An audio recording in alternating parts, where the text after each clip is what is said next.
Today in this video we discuss about the AIDS, which is known as acquired immunodeficiency syndrome and caused by the HIV virus, the human immunodeficiency virus, which includes in a group of viruses called retrovirus. Now we will discuss about the AIDS. What does AIDS stand for? Acquired immunodeficiency syndrome. Syndrome means a group of symptoms, and AIDS was first reported in the 1981. It has spread all over the world, killing more than 25 million persons. Transmission of HIV infection generally occurs by number first sexual contact with the infected person. अगर कोई भी person infected है और normal person उसके साथ sexual contact में आता है तो ट्रांसमिशन के चांसेस हो जाते हैं.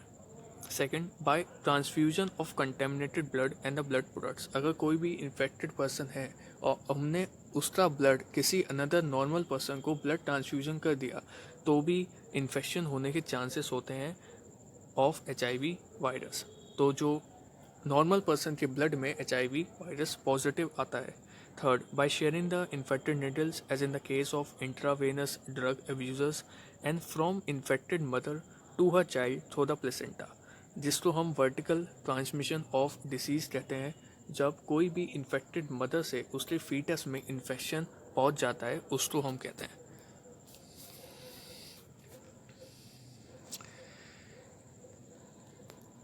In this diagram, we will discuss about the life cycle of the retroviruses. Retroviruses are the viruses which are having the single-stranded RNA as a genetic material and a viral RNA and a viral protein coat around which surrounds the genetic material. Now this virus infects the normal cell. Normal animal cell को infect करता है, specially macrophages को.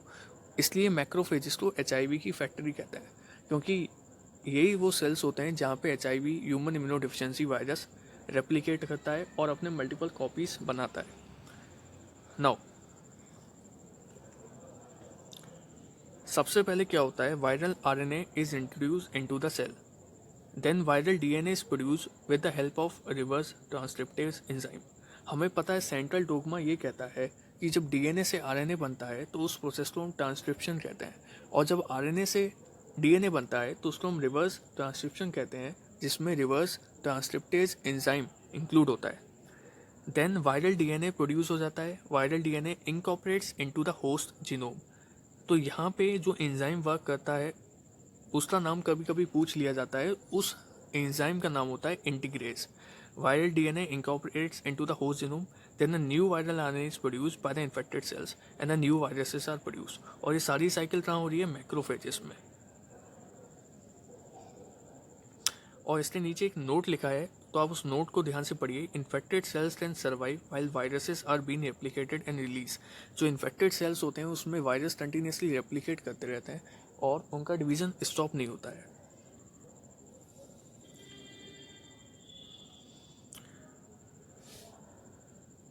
एक बहुत important question यहाँ से बनता है, there is always a time lag between the infections and the appearance of the AIDS symptoms. इसका मतलब होता है जो उसका इंक्यूबेशन पीरियड. इंक्यूबेशन पीरियड वो पीरियड कहलाता है टाइम ऑफ द इन्फेक्शन और फर्स्ट सिम्टम्स अपेयर होने के बीच का जो टाइम इंटरवल होता है उसको हम इंक्यूबेशन पीरियड कहते हैं, which is usually about 5 to 10 years. 5 to 10 years तक हो सकता है incubation period of the HIV virus, कि अगर आज इन्फेक्ट होता है तो उसके पहला सिम्टम 5 से 10 साल बाद भी अपेयर हो सकते हैं. इसलिए लाइन टू लाइन बहुत इंपॉर्टेंट है. एक एक लाइन से क्वेश्चन बन सकता है एग्जाम में, तो ध्यान से सुनो. After getting into the body of the person, the virus enters into the macrophages where the RNA genome of the virus replicates to form the viral DNA with the help of the enzyme reverse transcriptase. पहले viral RNA introduce होगा cell में, फिर viral DNA बनेगा viral RNA से with the help of enzyme reverse transcriptase. Then the viral DNA incorporated into the host genome with the help of enzyme integrase. The macrophages continue to produce virus. In this way, it's like a HIV factory. ये बहुत important question है। HIV factory किसे कहते हैं? HIV factory किसे कहते हैं? Macrophages are known as the HIV factory, क्योंकि यहीं पे HIV का सबसे ज़्यादा प्रोडक्शन होता है। और दूसरा इंपॉर्टेंट क्वेश्चन जो यहाँ से आता है कि progressive decrease in the number of helper T cells. Helper T cells जो होते हैं वो help in the proper functioning of the immune system. वो एक प्रोटीन मीडिएटर्स बनाते हैं जिसको हम लिम्फोकाइंस कहते हैं एंड इंटरल्यूकिन्स कहते हैं। तो वो हेल्पर टी सेल्स का फंक्शन होता है, और हेल्पर टी सेल्स का अगर फंक्शन कम हो जाएगा तो हमारा इम्यून सिस्टम वीक हो जाएगा। इसलिए जो हेल्पर टी सेल्स होते हैं उनका नंबर HIV इन्फेक्शन के केस में बहुत कम हो जाता है। ये बहुत इंपॉर्टेंट है, आपको याद रखना होगा। थर्ड, कौन कौन से सिम्टम्स आ सकते हैं इंक्यूबेशन पीरियड में? तो वो इंपॉर्टेंट याद रखना है। फीवर, डायरिया और वेट लॉस हो सकता है, और हमारा इम्यून सिस्टम उतना वीक हो सकता है। जो इन्फेक्शंस ऐसे होते हैं जो हमें कभी नहीं हो सकते, उनसे भी पर्सन इन्फेक्ट हो जाता है। For example the Mycobacterium and the toxoplasma. ये दो इन्फेक्शन बहुत इंपॉर्टेंट है, तो आपको ये याद रखने हैं। और इसका एक डायग्नोसिस टेस्ट है, वो भी आपको याद रखना पड़ेगा, ELISA test, which is based on the principle of antigen antibody interaction, enzyme linked immunosorbent assay. ये डायग्नोस्टिक टेस्ट होता है फॉर एड्स, और ये इसका प्रिंसिपल क्या होता है? एंटीजन एंटीबॉडी इंटरेक्शन इसका प्रिंसिपल होता है। Prevention of ads. एड्स का कोई भी क्योर नहीं है, लेकिन हमें पता है prevention is better than cure. अगर हम डिसीज़ को प्रिवेंट करते हैं तो ये बहुत अच्छी बात है। बहुत सारी ऑर्गेनाइजेशन हैं, नॉन गवर्नमेंटल ऑर्गेनाइजेशंस हैं, नेशनल एड्स कंट्रोल ऑर्गेनाइजेशंस हैं। वो कैंप लगाती हैं, वो अवेयरनेस लोगों में फैलाती हैं, कि अवेयरनेस लोगों में क्रिएट करती हैं about the proper hygiene, disposable needles and the syringes in the public and private hospitals, promoting regular checkups for the HIV in susceptible populations। तो बहुत सारे ऑर्गेनाइजेशंस एड्स पर मिलकर काम कर रहे हैं।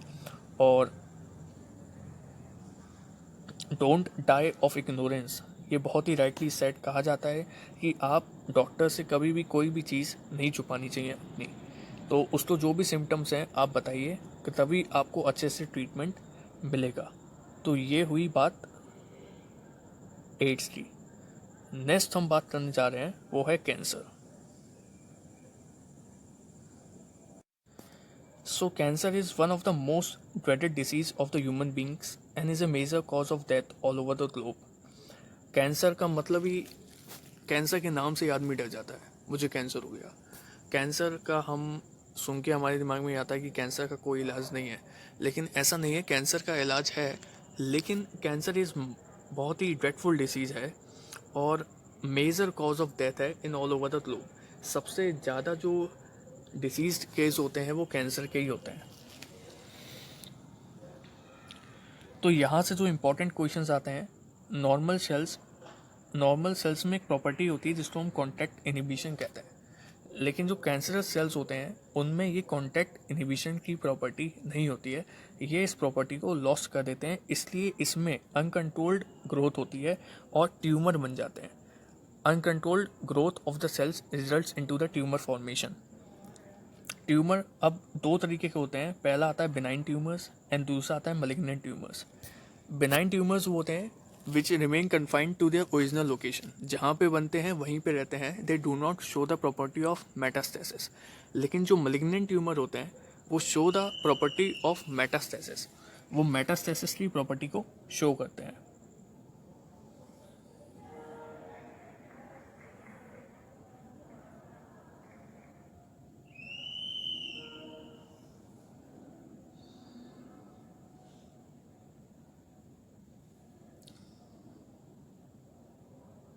So what is metastasis? Metastasis होते हैं कुछ part of the tumours sloughed off हो जाता है and they reach to the other sides through the blood and develop a secondary tumour there. एक जगह से दूसरी जगह पहुंच जा रहे हैं tumour cells with the help of blood, और वहाँ पे सेकेंडरी ट्यूमर डेवलप हो जाता है। कॉजेज ऑफ कैंसर क्या होते हैं? बहुत सारे कैंसर कॉजिंग एजेंट्स होते हैं जिसको हम कार्सिनोजेंस कहते हैं। केमिकल एजेंट्स होते हैं, आयनाइजेशन रेडिएशन होती हैं, alpha rays, beta rays, gamma rays. Viral oncogenes होते हैं, ऑन्कोजेनिक वायरस होते हैं, तो ये सारे क्या होते हैं कॉजेस, ये आपको पढ़ने होंगे डिटेल्स में। Cancer detection and the diagnosis क्या होता है कि हम कैंसर का डिटेक्शन कैसे कर सकते हैं, बायोप्सी कर सकते हैं फॉर द बिनाइन ट्यूमर्स, और सिटी स्कैन कर सकते हैं for detecting the cancer of the internal organs, ये बहुत इंपॉर्टेंट है। एमआरआई कर सकते हैं, magnetic resonance imagining, MRI uses a strong magnetic fields and non ionisation radiations, ये आपको बहुत इंपॉर्टेंट है। इसमें कुछ पॉइंट्स मैं आपको बता रहा हूँ जो आपको याद रखने ही है। CT scan is useful for the detection the cancer of internal organs. दूसरा इंपॉर्टेंट क्वेश्चन, एमआरआई जो होता है उसमें नॉन आयनाइजेशन रेडिएशन का हम यूज़ करते हैं।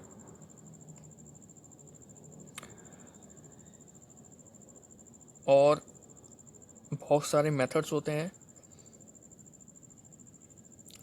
जो इंडिया में मोस्ट कॉमन कैंसर है वो ओरल कैंसर होता है, जो टोबैको च्यूइंग के कारण उसका मेन कॉज है, और oral cancer. And in the females uterine cancer is the most common.